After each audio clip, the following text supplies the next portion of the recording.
Hipacondríaca apresenta Surra de Lúpulo. Olá, pessoal! Bem-vindos ao Surra de Lúpulo. Eu sou o Leandro e sim, dessa vez a cabeça do programa é minha. Isso porque no programa de hoje vamos falar com um querido amigo que tenho muito orgulho de trazer para conversar com a gente. Olha a história do cara. Senta que lá vem história. Senta que lá vem a história.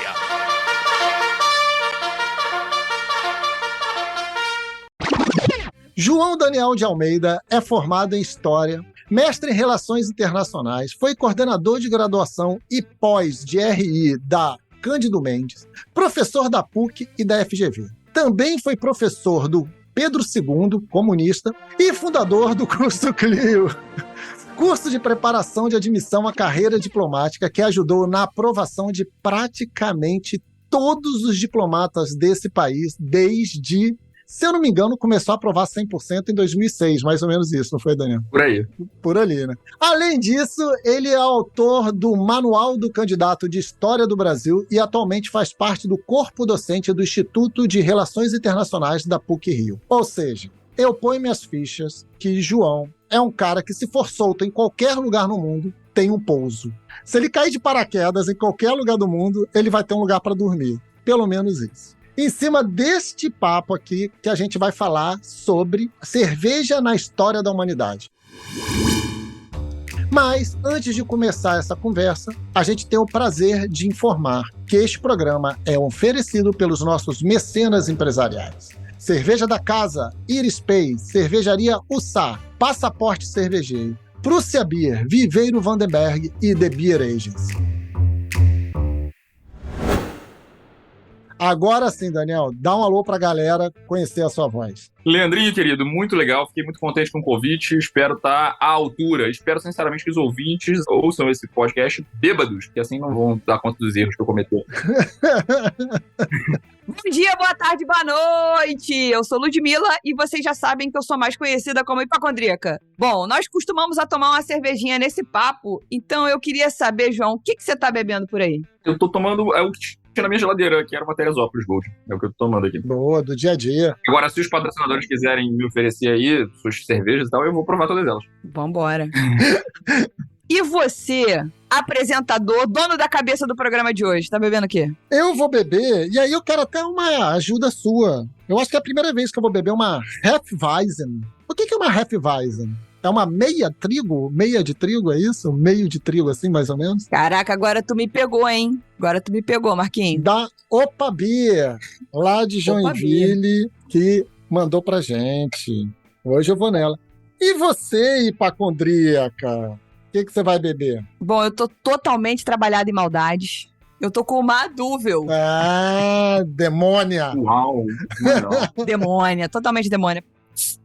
Algum barulho veio nesta bodega? Saiu bom, saiu bonito. Porra, até que enfim. Eu queria beber na minha taça nova, que vai fazer o perlágio, essa cerveja maravilhosa, enquanto eu estou servindo aqui. Perfeito.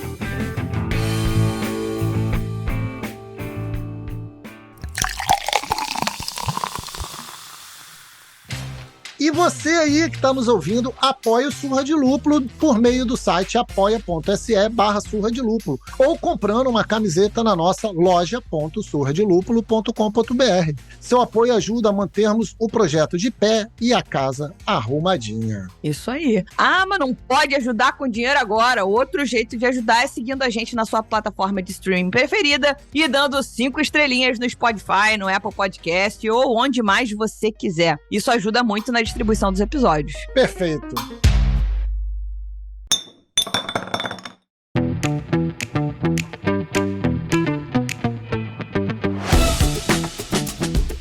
João, vamos começar então com a galera.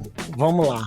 Alguns lugares acreditam que a revolução agrícola, em consequência o nosso feliz sedentarismo, ter sido motivado pela produção de pães e cerveja, e não de pão e circo. Tendo tendo ideia que isso ocorreu em vários lugares no mundo, né, ao mesmo tempo, como é que isso é possível? O que você traz pra gente sobre isso? Cara, você sabe que tem um debate sério mesmo, entre os acadêmicos, entre os antropólogos, entre os cientistas, se a galera se tornou sedentária por causa do pão ou por causa da cerveja. Na verdade, ninguém tem muita certeza se primeiro se sedentarizou e depois começou a tomar cerveja e fazer pão, ou se passou, tem gente que fala em mais de 1000 anos entre o ser humano começar a tomar cerveja e fazer o pão através do trigo selvagem, em grupos, tribos seminômades, que continuavam indo de um lugar para o outro, mas, por acaso, por sorte, sei lá, descobriram como fermentar, começaram a tomar cerveja ou começaram a comer o pão mesmo sem estarem sedentários. E aí perceberam que aquilo era bom demais e aí decidiram se sedentarizar.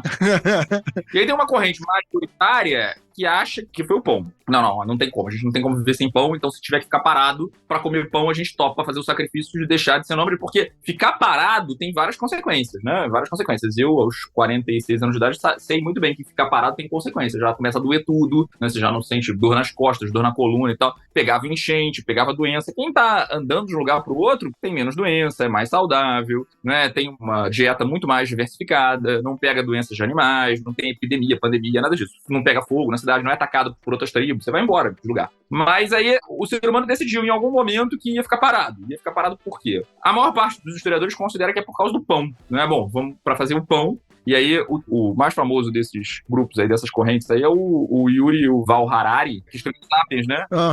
Em que ele fala que a espécie humana é escrava do trigo. Porque o trigo domesticou a espécie humana e obrigou a espécie humana a ficar 2.000 anos, 3.000 anos, 5.000 anos cultivando trigo, tirando todas as pragas, trabalhando 12 horas por dia de sol a sol para que o trigo florescesse e se tornasse a espécie mais cultivada do planeta. E que nós somos, na verdade, grandes escravos do trigo. Mas existe uma minoritária corrente que acha que não foi o pão, que não foi o trigo que estimulou a sedentarização, né? Que tem certeza absoluta que o início da sedentarização se deu porque a galera não podia abrir mão de uma cervejinha.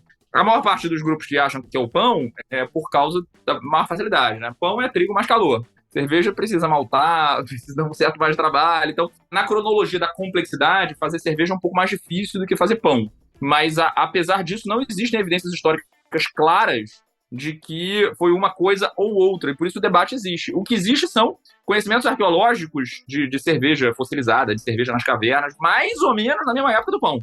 Então, eles são concomitantes em descobertas, provavelmente antes da sedentarização, entendeu? Mas, com certeza, as duas coisas, de alguma maneira, contribuíram em maior ou menor grau, e aí rola um debate. Eu confesso a você que eu não sou exatamente um especialista no assunto, mas eu te digo que existe certamente o debate. Olha só, né? Parece que o jogo virou, né? O mundo não gira, o mundo capota, meus amigos. O mundo é igual você, depois de ter tomado 45 cervejas, levanta capotando da mesa.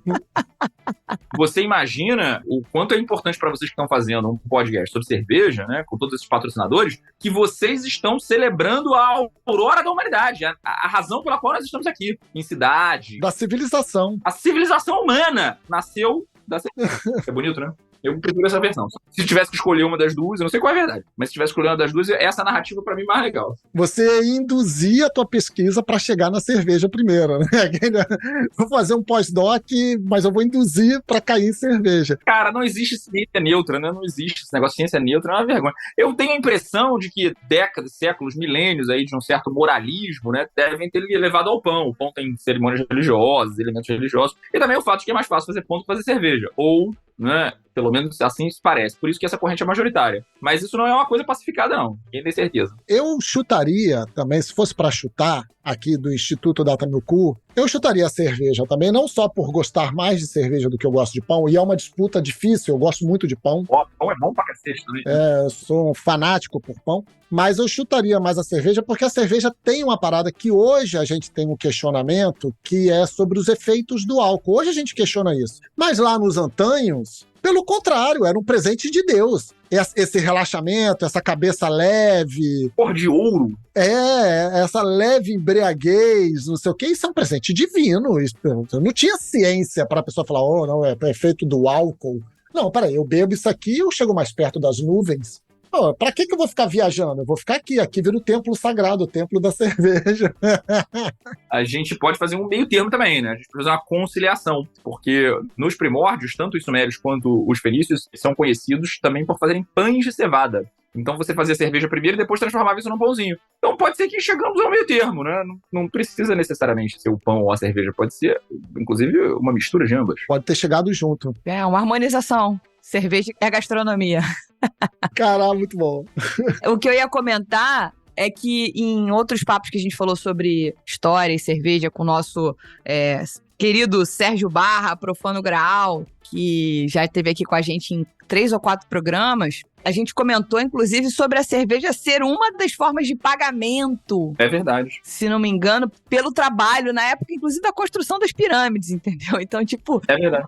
E a galera usava a bebida alcoólica para se conectar, né, nas religiões, não apenas na católica, mas muito antes nas religiões que ele explicou pra gente, das religiões vikings e na Islândia, tipo, um negócio desse aí, é que eu nunca tô prestando atenção na aula, aí eu nunca tenho essa informação pra trazer inteira, entendeu? Tanto no Egito quanto na Suméria, você tem divindades associadas especificamente à cerveja, com templos específicos, no caso da Suméria, né, uma deusa específica para cerveja e que tinha uma espécie de monte, uma moradia que era considerado o lugar sagrado da cerveja. Isso que você falou é verdade. Você tinha tipos de cerveja diferentes como pagamentos, né? No caso do Egito era a bolsa, que era uma cerveja de qualidade inferior, não era uma cerveja mais clara. Uhum. E com vários teores alcoólicos, que era usada para pagar os barqueiros do Rio Nilo.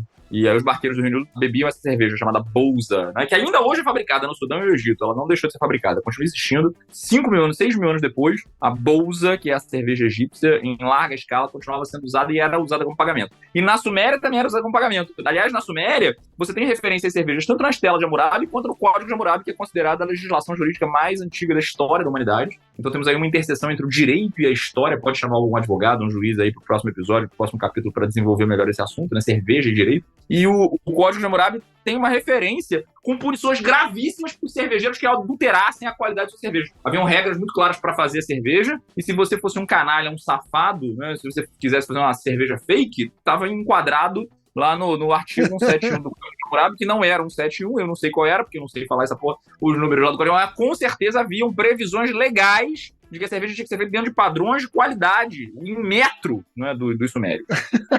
Perfeito. E a gente falando da lei de pureza alemã, porra. Os sumérios estão há muito tempo Muito legislando antes. sobre esse negócio. O que há, meus amigos? Eu, hein? Bom, a gente entrou nesse papo de produção, de quando começou, quem veio primeiro, se foi o pão, se foi a cerveja. Entendemos aqui também que pão e cerveja viraram meio ovo e galinha, né? Tipo, quem veio primeiro. É verdade. Porra, perfeito.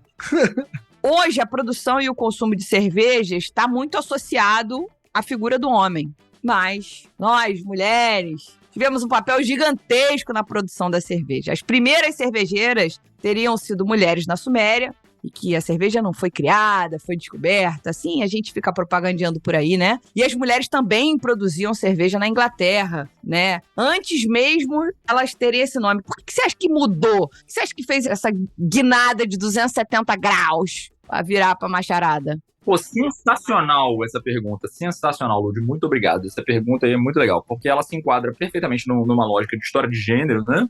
Uma coisa que a gente já tinha começado a falar, que tanto a deusa egípcia, né, da cerveja, chamada Hathor, quanto a deusa suméria da cerveja, a deusa Ninkasi, eram mulheres. Isso é muito raro, não é? Deusas importantes do panteão importante. Em casa até que era menos importante na Suméria, mas a Hathor era uma deusa no Egito, cara, que era considerada consorte de Ra, a mãe de todos, ligada ao sol. Caraca. Ela era representada ou como um cara de vaca, porque os deuses egípcios, eles eram zoomórficos, né? Tinham cara de cachorro, cara de serpente. Uhum. Ou então ela era com cara de mulher mesmo, mas com orelha de vaca. Ou então na representação mais conhecida, com cara de mulher, mas com um daqueles chapéus egípcios enormes que tinha o sol, que era o sol de Ra, e com os chifres de vaca. E ela tem um templo, até hoje o templo dela existe. Se vocês visitarem o Egito, podem mandar foto, me marcar no Instagram e tal, que eu queria ver. O templo de Dandara, ou de Dandara, que eu achei que... Eu lembrei dos Thundercats, né? Que era o olho de Tandera e tal. Também, na hora.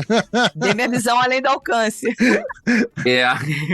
Fica perto da cidade de Luxor, ao sul do Cairo. Existe até hoje. Esse templo de Dandara, que era o templo dos cervejeiros, o lugar específico dos cervejeiros, a Hathor. Então eram duas mulheres, divindades, deusas, né, que tinham o equivalente nas culturas do Oriente Próximo, no Egito e na Mesopotâmia, o papel que o deus Dionísio vai ter na Grécia, onde essa questão se altera. Parece que tanto no Egito quanto na Mesopotâmia o vinho era feito majoritariamente pelos homens, mas a razão pela qual as mulheres eram as mestras cervejeiras, as grandes cervejeiras, é porque você precisa de muito tempo para fazer cerveja e precisa de calor e precisa de uma cozinha, então eram atividades majoritariamente domésticas. Além disso, como você não tinha elementos de conservação da cerveja, né, você botava um cheirinho, né, tinha gente que botava tâmara para dar um flavor, botava mais ervas específicas para conservar, você não tinha como conservar muito tempo. A cerveja de baixa qualidade, a de alta qualidade durava mais tempo, mas a cerveja de baixa qualidade, ela tinha que ser consumida no mesmo dia, no dia seguinte, no máximo. Olha só. Então era uma atividade doméstica, e por ser uma atividade doméstica, ela estava majoritariamente identificada com as mulheres.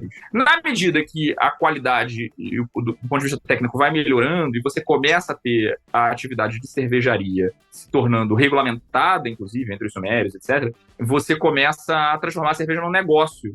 E aí, aos poucos, isso vai se tornando uma atividade majoritariamente masculina. E eu acho que isso tem a ver com uma outra coisa que a gente pode conversar mais pra frente, se vocês quiserem, que é a transição nos séculos vindouros da cerveja pro vinho como bebida majoritária, porque eu acho que tem aí um elemento de gênero. Repito, não sou exatamente um especialista no assunto, mas as coisas que eu tenho lido mostram que esse caminho da complexificação e da publicização da bebida vai fazendo com que, aos poucos, as mulheres vão abandonando esse processo. Elas não eram excluídas nem sequer dos banquetes. Reza a lenda que o rei Assurbanipal da Babilônia, Assurbanipal II, quando fez a sua inauguration, ele convidou mais de 60 mil pessoas para sua festa regada a cerveja generalizada, homens e mulheres. E nos banquetes desse tipo, era considerado uma enorme falta de educação você sair sóbrio, não podia sair de pé. Uma falta de educação, assim, extraordinária, não é? Coma por 2 pessoas e beba por 3, assim você se diverte por 5. Isso tá na oração da deusa Ninkasi.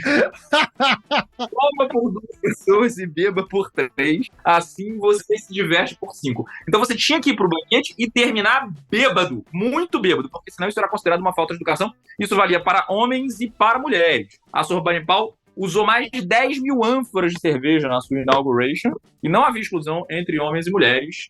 Portanto, essa coisa de que ir para uma festa e ficar de boa, esse negócio de encher a cara sendo visto como uma coisa de mau gosto, né?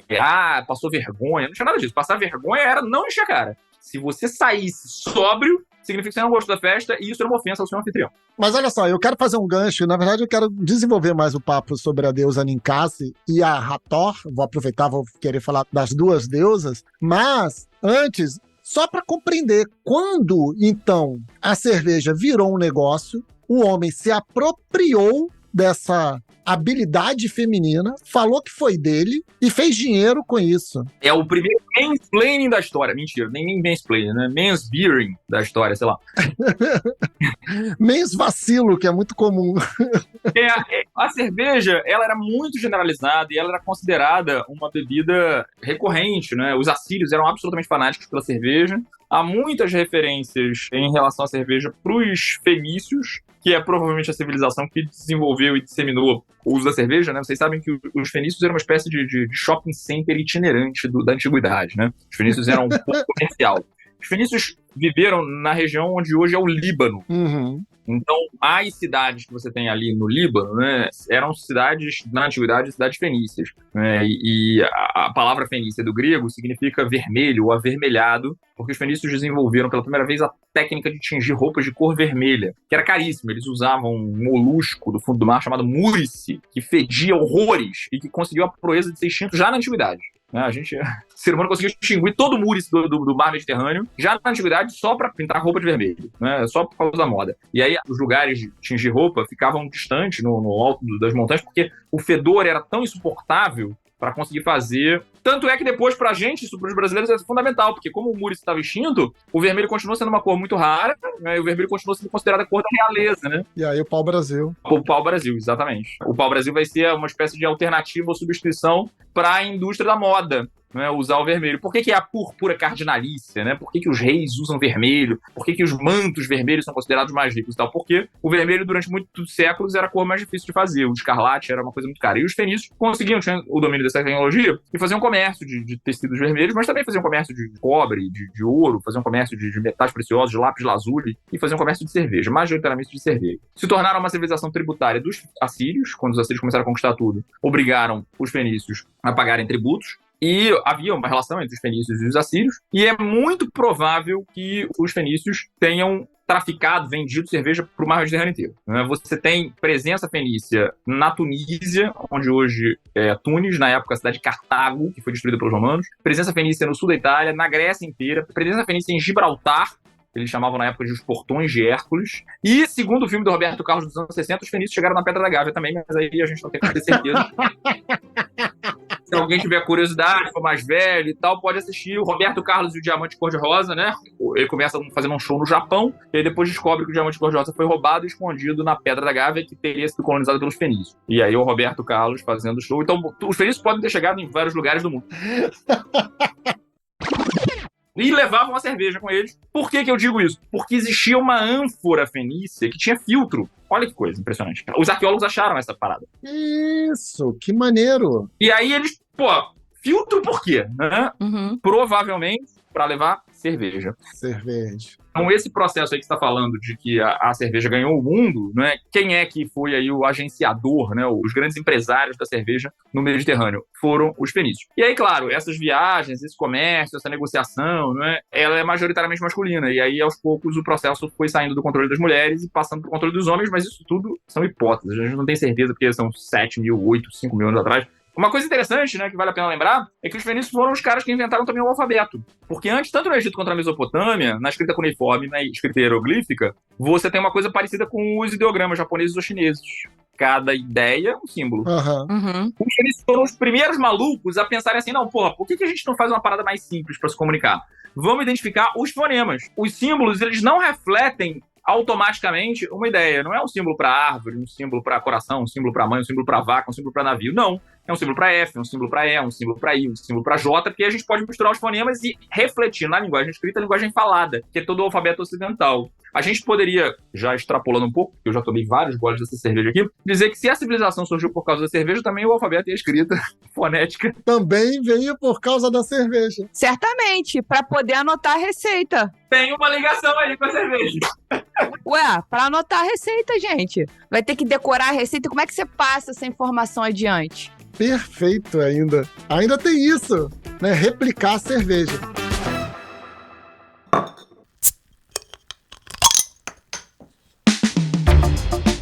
Mas olha só, a gente já falou de alfabeto, a gente já falou de mercado, a gente já falou dos homens roubando, se apropriando da habilidade das mulheres. Vamos falar então das mães da cerveja, as deusas que você falou aí. Fala um pouco mais sobre tanto a Ninkasi quanto a Hathor. Ninkasi, ela é uma divindade, como muitas divindades num panteão politeísta, que representa determinadas características, quase sempre fenômenos da natureza, a deusa da lua, a deusa da chuva, a deusa da árvore, a deusa do rio, etc. Ou então de coisas cotidianas que eram muito importantes. O fato de ter uma deusa identificada especificamente com a cerveja, a deusa dos cervejeiros, a deusa da cerveja, mostra o quanto essa parada era importante para eles. Perfeito. Mas ninguém sabe muito detalhes dela, né? Ela é, infelizmente, considerada uma deusa menor no panteão sumério. Até porque a Suméria, que é o berço da civilização mesopotâmica, né, depois vai ser conquistada pelos babilônicos, que incorporam a Ninkasi. Né? Aí depois vai ser conquistada pelos assírios, que eu falei para vocês que vão se tornar uma civilização imperial em relação aos fenícios tributários. Né? Depois é conquistada pelos babilônios de novo. Então você tem o primeiro Império Babilônico, o segundo Império Babilônico, Nabucodonosor, o Código de Hammurabi. Então, o que acontece é que a Ninkasi, que era uma deusa razoavelmente importante na civilização suméria, e aparece, tem inclusive orações para Ninkasi, né? Aí fui ler a oração da Ninkasi, né? A filha da flor da água, ela era chamada na oração da Ninkasi a filha da flor da água, ela nasceu entre os rios Tigres e Eufrates, a água é fundamental para fazer a cerveja. Mas, com as sucessivas conquistas de outros povos, a Ninkasi vai se tornando mais uma das múltiplas deusas de um panteão de centenas, milhares de deuses. Então, embora ela tivesse um papel e fosse celebrada, e surpreendentemente fosse uma divindade feminina, que não era também o normal, né, majoritariamente, ela não tem tanta importância quanto a Hathor. A Hathor, ela é a deusa, entendeu? Porque a Hathor, ela é considerada a mãe, não é, da cerveja. Em alguns documentos é o Osíris, que foi quem criou a cerveja. O Osíris, que é o deus da vida e da morte. O Osíris, que é considerado o primeiro faraó do Egito. O Osíris, que é considerado o deus do ciclo, o deus da agricultura. Em outras versões é a Hathor. Como eu falei, tinha uma cidade dedicada a ela, Dandara, que existe até hoje a cidade. Se você procurar no Google, você acha. A cidade está lá no norte de Luxor, onde você encontra o Templo de Hathor. Tá? Bota aí no Google Maps, né, você vai achar, né, o Templo de Hathor. Então, se você é um cervejeiro fanático, né, você gosta muito de cerveja, né, você tem que ir lá fazer uma peregrinação. A Meca dos cervejeiros. Voltar lá na origem dos egípcios e visitar o Templo de Hathor em Dandara, ou Dandera, né, não confundir com Tandera, senão você vai parar lá no planeta dos Thundercats, e visitar lá como se fosse Meca, fazer a libação, né, derrubar e tal. E isso é uma sugestão que eu dou aí aos patrocinadores aí. De repente eles podem sortear uma viagem ao Egito, né? É mais fácil mandar a gente para Nova Iguaçu. Tem um templo da cerveja em Nova Iguaçu. E aí a Hathor, ela tem esse negócio de ser a deusa mãe, e ela também é a deusa da maternidade, a deusa da fertilidade, a deusa da sexualidade, a deusa dos banquetes, da festa, da alegria, da dança. Ela tem um papel feminino no Egito, muito análogo ao que você tem do deus Dionísio na Grécia. Aliás, o deus Dionísio, nas versões mais antigas, né, de uma Grécia da Idade do Bronze, ele era o deus da cerveja e não do vinho. Ele se torna o deus do vinho num momento mais civilizado, né, no momento posterior da civilização grega. E aí, nas narrativas gregas, você vê um processo totalmente enviesado contra a cerveja. Alguns dizem que o Dionísio nasceu na Ásia Menor e que fugiu da Ásia Menor para a Grécia, porque na Ásia Menor só tinha cerveja e ele queria beber vinho. Aí ele foi para encontrar o vinho. Aí virou o deus do vinho, né? Ele fez uma evolução. Essa é a versão de Dionísio Pokémon, né? Ele faz uma evolução e se torna super poderoso. Então vai embora. Outra versão diz que os povos bárbaros, o Heródoto, por exemplo, fala que esses povos bárbaros do Egito, né, bebem um vinho feito de cevada. O nível de não reconhecimento da cerveja é tão grande que ele não sabe o que é aquela porra. Ele fala feito de cevada. Mas é mentira, porque os gregos também conheciam a cerveja, também bebiam cerveja. Os gregos tinham jogos a respeito da cerveja, né? É muito interessante os jogos de cerveja. Nesses banquetes que eu falei que todo mundo tinha que ficar bêbado, né? O último gole você não podia beber. Aí tinha um jogo, né? Quando só sobrava um gole, você tinha que acertar ele em algum lugar. Aí tinha um pedaço da parede que você tinha que jogar pra ver o quanto bêbado você tava. Você acertava na parede, ou num outro copo, né? Quem acertasse ganhava direito a mais um copo. Ou então uma pessoa, que era o alvo da parada. Tem até um nome esse negócio, vou até procurar aqui, vou lembrar o nome desse jogo. Chama um jogo interessante. Aliás, não recomendo você fazer isso em casa, né? Mas se você quiser... De forma alguma. Fica a dica aí. Koutabu é o nome da parada. Koutabu é o jogo que você faz com o último gole da cerveja. Você arremessa em algum alvo. Pode ser um copo, pode ser uma pessoa, pode ser um pedaço da parede. O Koutabu. Olha só. Cara, isso já rende muito.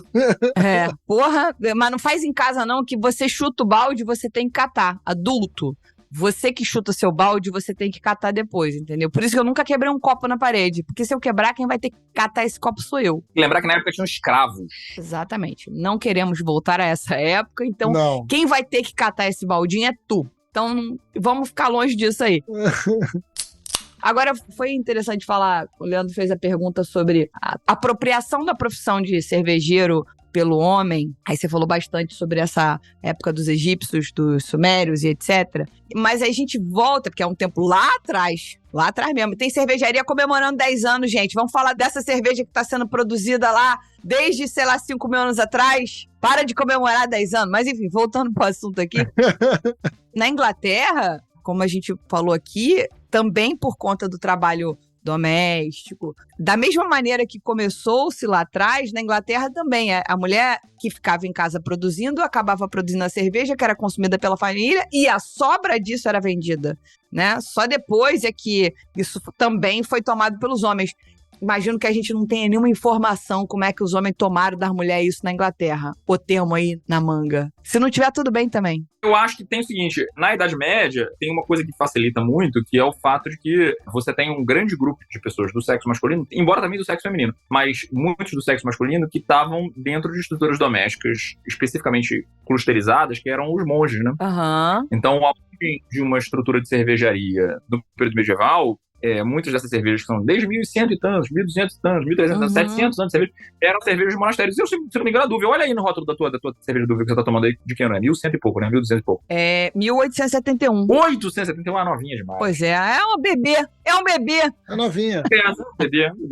A alemã, considerada a alemã mais antiga, se não me engano, é a Weizenstephan, e ela é de 1200 e pouco. É uma coisa dessas. É isso. Isso eram mosteiros. Então, nesses mosteiros, majoritariamente, majoritariamente masculinos, mas também mosteiros femininos, você produzia a cerveja. Então, era uma galera, tipo, você imagina, 40, 50 maluco, porra, o resto da vida preso dentro de um mosteiro. Não pode sair de lá pra nada. Voto de castidade, pobreza, obediência. O cara não faz nada. Não transa, não sai. Vai fazer o quê? Fazer cerveja. Tem que ficar bêbado, óbvio, né? Pra topar uma parada dessa. E aí, claro que vão fazer cerveja de alta qualidade. Então tem, acho que uma competição aí desigual, né? A pobre da mãe na Inglaterra lá, né? Cuidando de 7 filhos, 30 vacas, não sei quantas ovelhas, não sei quantas galinhas e tal, tendo que fazer a cerveja que sobra, vende. E os monges, 50, 60, com a quantidade inacreditável de servos para fazer os trabalhos para eles, só se dedicam a fazer cerveja, estão enclausurados. Depois de 300 anos, a cerveja dos malucos é a melhor do mundo mesmo, claro, óbvio, né? Então acho que tem um pouco isso aí, dessa apropriação masculina, que é a estrutura do mosteiro, ela permite um nível de excelência muito grande em várias coisas, inclusive em copiar textos, documentos, as iluminuras, os livros, não apenas na cerveja, né? É que a gente está falando aqui majoritariamente da cerveja, mas claramente essa cerveja tem um papel importante também na industrialização da Europa, né? Porque a cerveja tem um papel importante em desenvolvimento de técnicas industriais. Uhum. Não deu para fazer revolução industrial porque a gente bêbada não faz revolução industrial. Depois eles vão fazer isso com etc. Mas as primeiras estruturas industriais da Europa provavelmente foram para fazer cerveja, na Idade Média ainda. Sensacional. Ó, só uma pequena correção aqui. A Weihenstephan começou a ser vendida em 1040. Aí, ó. 1040, não é 1200 não. Sendo que ela era fabricada desde 800. Na Alemanha deve ter várias 1100, 1200, 1300, que são essas cervejas aí já adolescentes. Então é a cerveja recém-nascida. Perfeito, perfeito. Bom, se a cerveja foi um sucesso no Mediterrâneo, e aí a gente quer saber agora, por que a cultura romana e na cultura grega o vinho ganhou espaço, né? E como a cerveja era consumida nesses lugares antes, de repente, do vinho tomar posse. E, de repente, a gente tá aqui replicando a porra de um comportamento romano e grego, meus amigos. Vamos acabar com essa merda agora. Baixa os vinhos. Você está propondo uma egiptanização ou uma sumerização dos nossos hábitos. É isso, vamos sumerizar tudo. Que coisa linda. Vamos sumerizar tudo. Muito bom. Olha, eu não sei a resposta. Eu vou te chutar aqui. Tenho hipóteses. Em geral, minhas hipóteses são mais divertidas do que a verdade. O que eu acho que aconteceu, né, na medida em que o processo foi ganhando o vinho, tem a ver majoritariamente com o material, né, com a disponibilidade da matéria-prima. Durante muito tempo, né, a cerveja e a produção da cevada, né, a abundância da cevada, permitiu que a cerveja surgisse em vários lugares diferentes do mundo. Na África, por exemplo, não existia uma única cidade, né, da África negra que não tivesse uma produção de cerveja ou algum tipo de cerveja. Já na África saariana, na África do Saara, do Sahel, Magrebe, não tinha cerveja nenhuma. Não tem civilização cervejeira nessa região. Uhum. Entre as nossas civilizações americanas, incas, astecas, ou toltecas, etc., também não. Não, parece que não foi conhecida a cerveja nesse momento, né? Então, isso eu acho que tem a ver com a matéria-prima, a disponibilidade de matéria-prima. Naturalmente, os egípcios também conheciam o vinho, mas eles eram uma civilização majoritariamente cervejeira. Então tinha vinho no Egito, existiam vinhas, mas essas vinhas estavam restritas aos lugares onde o clima permitia a produção de vinho e de uvas, que era basicamente a região do delta do Nilo, ou mais próximo do delta do Nilo, enquanto a cerveja você conseguia produzir em qualquer região. E eu acho que por conta da possibilidade climática de climas mais temperados, a abundância da uva, o desenvolvimento da uva, acabou fazendo com que você tivesse culturas inteiras voltadas para a lógica viticultora, que fez com que os gregos, e aí a partir dos gregos, os romanos, porque os romanos copiam isso dos gregos, continuassem bebendo cerveja, sem sombra de dúvida, mas passassem a considerar o vinho como uma bebida mais nobre, porque tinha um processo mais complexo e demorado de fabricação, e em parte porque isso permitia, do ponto de vista da sofisticação, uma questão de cultura que era de você desprezar como bárbaros aqueles povos que bebem majoritariamente cerveja ou que bebem as bebidas consideradas puras, ou seja, que precisam de menos sofisticação. Os gregos bebiam vinho sempre misturado com água, o que hoje seria uma espécie de suco de uva, né? Uhum. Sempre, invariavelmente, né? Os bebiam misturado, sempre, invariavelmente bebiam misturado com água. E para eles, beber coisa pura era coisa de bárbaro. Então, essas civilizações da cerveja já aparecem nas histórias que eu falei pra vocês, né? O Dionísio fugindo da Ásia Menor, porque lá só tinha cerveja e não tinha vinho. Ou então, os povos bárbaros que bebem vinho de cevada. Isso tudo é uma forma de diferenciação. É a mesma coisa que hoje comprar um iPhone, né? O maluco, não, eu tenho um iPhone só pra mostrar, ostentar, sei lá, um tênis da Nike. O cara, ele tá tentando se diferenciar. Eu sou sofisticado. eu sou mais rico, né? Eu tenho um Instagram que viaja pelo mundo e tal. Puta que pariu. E os gregos faziam isso separando eles do... vocês aí são bárbaros, vocês bebem cerveja. Nós não, nós bebemos vinho, né? Misturado com água. Então eu acho que isso tem uma relação com a construção da ideia de ser mais civilizado, de ser mais desenvolvido, né? De ser alguém diferenciado. Então é a galera gourmetizada mesmo, a galera diferenciada. O vinho ainda cumpre essa função ainda hoje, perfeitamente, né? Nossa! Notas e texturas, retrogosto de barril de carvalho e tal, que captura uma galera que tá querendo, na verdade, ostentar. Eu mesmo não tenho a menor noção de nada de vinho, compro aí os vinhos e tal para impressionar os meus visitantes, né? E aí eu olho na internet, dou um Google e tal, procuro e sirvo os vinhos e tal. Esse qual é? Esse é tal, cara. Incrível, maravilhoso. Nem eu nem ele entendemos porra nenhuma. Ninguém entende nada. Isso é muito louco, porque a gente tá aqui num podcast pra falar de cerveja, claro, cerveja globalmente falando, do máximo abrangente que a gente conseguir, mas a gente tem uma raiz artesanal, uma raiz de cerveja especial, uma raiz que tenta marketizar um produto de mais qualidade, com mais refino, prestando muita atenção na qualidade dos processos e com calma. Você não seria presa pelo Código de Hammurabi. Não, eu não seria presa jamais, que eu sou uma pessoa que ando bonitinha na lei. Mas, o que eu quero dizer, a gente tá falando aqui, você trocando em miúdos, você falou que, cara, o vinho chegou com marketing de exclusividade.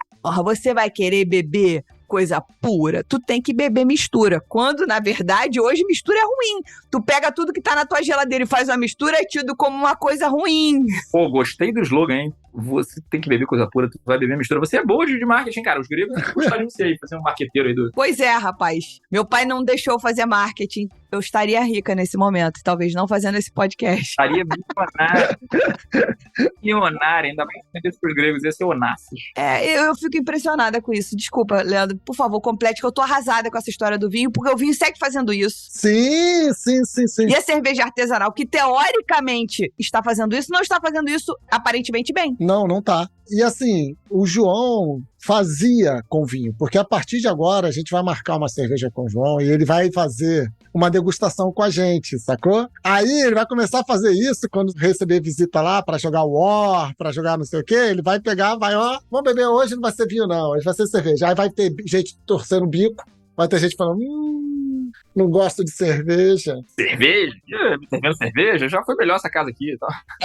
Vai ter gente fazendo isso. Mas vai se resolver, com o tempo se resolve. Cola na minha que você se dá bem. Você sabe que eu tenho um jogo de tabuleiro que é sobre cerveja? Fabricação de cerveja, organização de cerveja. Caralho, qual é o jogo? The Brewers, Bread and Beers. Eu confesso a você que eu nunca abri esse jogo, mas quando você vier aqui em casa, a gente vai jogar ele. Eu vou abrir e a gente vai jogar. Cara, a gente vai ter que acelerar esse reencontro aí, porque agora a gente tá com vários motivos. Temos cervejas e jogos. Porra, fala sério, cara.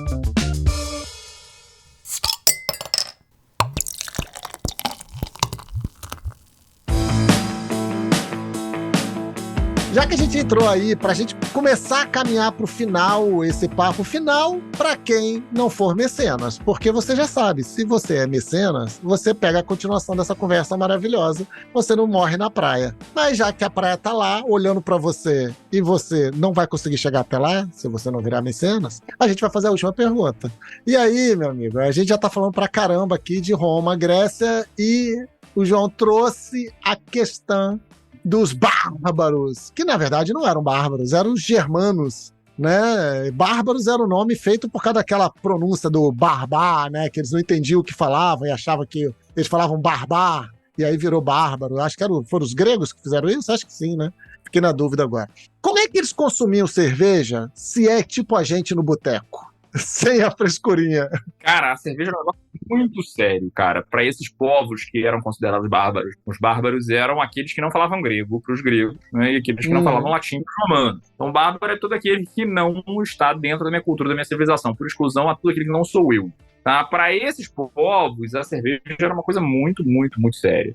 Você, inclusive, bebia a cerveja para celebrar os deuses, para valorizar os deuses. Ao contrário do vinho, que era considerada a bebida dos gregos e dos romanos, a cerveja, ela era, junto com o hidromel, a bebida favorita desses indivíduos, que se entorpeciam muitas vezes para a guerra. Em homenagem a Odin ou a Thor, e bebiam em larga escala para irem para a guerra com coragem. Então você ia para a batalha já entorpecido, né? Já meio bêbado, pra não sentir tanta dor, pra já ir um pouco anestesiado e tal. Devia diminuir um pouco a técnica, mas naquelas enfrentamentos, né, de parede de escudo, porrada, aí acaba favorecendo a técnica era o de menos. O nível de entusiasmo, a técnica era o de menos, exatamente.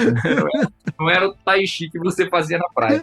Então, claramente, para esses povos, a questão da cerveja ela tinha uma vinculação importante com os deuses, os banquetes dos deuses no Valhalla, não é? O fato de você morrer segurando uma espada, não é? O fato de você ter divindades específicas associadas a esse comportamento fazia com que a bebida tivesse um lugar muito, muito importante, né, nessas civilizações, mais uma vez, no processo de diferenciação entre aqueles que eram bárbaros e aqueles que não eram bárbaros, né? Isso é muito interessante. Eu preciso estudar mais esses temas em relação aos povos medievais, né, os povos da cerveja. Mas você vê em todas as representações culturais, de série de TV, dos vikings, do Uhtred, né, em livros, etc., em geral aparece o viking bárbaro enchendo a cara, bebendo, mostrando que até nas representações hollywoodianas não foi abandonada essa ideia do que é bárbaro e do que não é bárbaro, né? A gente continua reproduzindo ainda hoje determinadas características, inclusive algumas fantasias, algumas viagens, alguns delírios e tal, coisas que não aconteciam. Chapéu de viking com chifre, né? Ninguém usava aquela merda no período medieval. Mentira isso, né?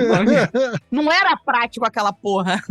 Óbvio que não, né? Quem vai lutar com um negócio de chapéu de chifre? Tipo, eu vou dar uma chifrada em você no meio da guerra. Não vai rolar. Tu vai quebrar o pescoço, meus amigos. Aquela loucura, entendeu? Um delírio total. Então tem várias coisas que acabaram ficando folclóricas, né, e que ficaram, mas que a gente reproduz como comportamentos preconceituosos por conta de uma visão de um determinado olhar, que é o olhar da civilização ocidental, greco-romano, que foram as coisas que foram recriadas e retomadas depois no Renascimento. Mas assim, os romanos também usavam o álcool sem ser pela cerveja para entorpecer antes das batalhas? Não, isso era proibido. Absolutamente proibido, inclusive em elementos religiosos. Caralho! Isso só era permitido em festivais, né? Por exemplo, as dionisíacas, né? Que a gente chamaria hoje de bacanais, porque em Roma o Dionísio virou Baco. Era isso que eu ia falar, eu ia fazer essa pergunta se era, tipo, mudou o nome. O festival de Baco era os bacanais. Entendi. Na Grécia já chamavam dionisíacas. Era um dos poucos festivais onde as mulheres podiam sair de casa, ir pra rua, flertar, namorar e tal. Porque como elas eram mascaradas, isso não tirava a honra de ninguém. Então as mulheres têm que se manter em casa, no gineceu, restritas em casa. E aí nos festivais das tesmofórias, né, das dionisíacas, nos festivais... O Dionísio era um deus tão importante pra Grécia, que ele tinha vários festivais e várias festas específicas diferentes, em vários momentos do ano diferentes. Então tinha as tesmofórias, as dionisíacas. E aí nessas festas as mulheres podiam sair de casa. Elas iam com máscara, tipo o nosso carnaval. Aí podia encher a cara e podia pegar gente, sair, fazer com máscara, você pode fazer tudo. Ninguém viu, não aconteceu. É, exatamente, eu ia falar justamente isso. Ninguém viu, não aconteceu. E em Roma eram chamados bacanais, em homenagem ao deus Baco, que era o deus da cerveja, do vinho, da sexualidade, do amor, da liberdade, em suma, de tudo que é bom na vida. Então, Leandro, só para conectar aqui, a gente lembra que os lugares de bebedeira tinham a ver até com a coisa da religião. A gente falou disso bastante com o Sérgio, né? Então, era uma coisa para, se você tá entorpecido, você se conecta com o divino. Tanto que, porra, na missa tem vinho. Em outras religiões vão ter bebidas alcoólicas para você poder se conectar. O padre nunca me deu vinho, cara. Ele só me dá o pãozinho. Sempre que eu vou comungar, o vinho é só pra ele.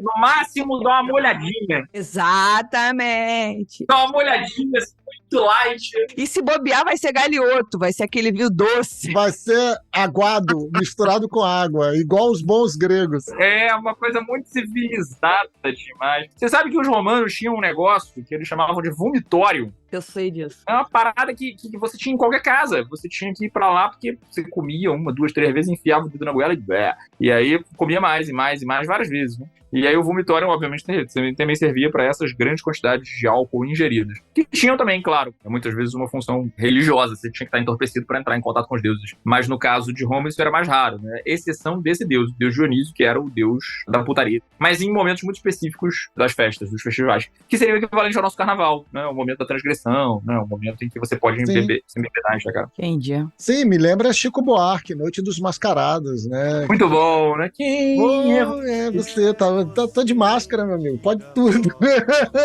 Ninguém sabe quem eu sou, ninguém sabe quem é você, a gente se apaixona hoje e acabou hoje, tá tudo bem, ninguém tá culpado. Uma grande ode romântica. Pessoas irresponsáveis emocionalmente, vocês todos, hein?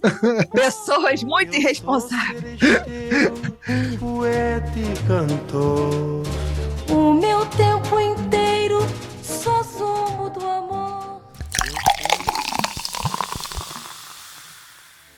Cara, muito obrigado. Infelizmente, a gente termina aqui para quem não for mecenas. Valeu mesmo, adorei o papo. Eu sabia que ia ser gostoso, eu sabia que ia ser um papo solto, à vontade. Brigadaço, Daniel. Porra. Que bom, cara, que bom. Saudades. Meu microestudo serviu pra alguma coisa. Oh, com certeza, com certeza. Muito obrigada pela sua presença. Foi um prazer ter você aqui conosco. Se você estudar mais alguma coisa aí que você achou cerveja, fala, tem pauta aqui! A gente chama de novo, que a gente é desses. Então, muito obrigada também pela sua presença aqui. A gente encerra o programa agradecendo aos nossos mecenas que nos ajudam a manter a casa arrumada e muito conteúdo incrível toda semana. Érica Thaís, Fábio Bossada, João de Deus, Flávio Ocoge e Gabriela Rubens. Então, gente, muito obrigada, mecenas. Muito obrigada, João. Se você quiser dar um recado pra galera antes da gente terminar. Queridos, foi um grande prazer estar aqui conversando com vocês. Desejo que vocês sempre tenham boas cervejas em suas taças. Amém. Boa, amém. Isso aí, Leandro. O que a gente fala? Até semana que vem, né? Até semana que vem. Então tá bom, até semana que vem.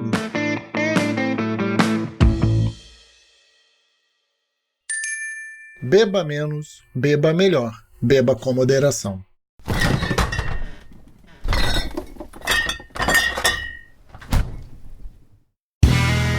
Este podcast foi editado por Play Áudios.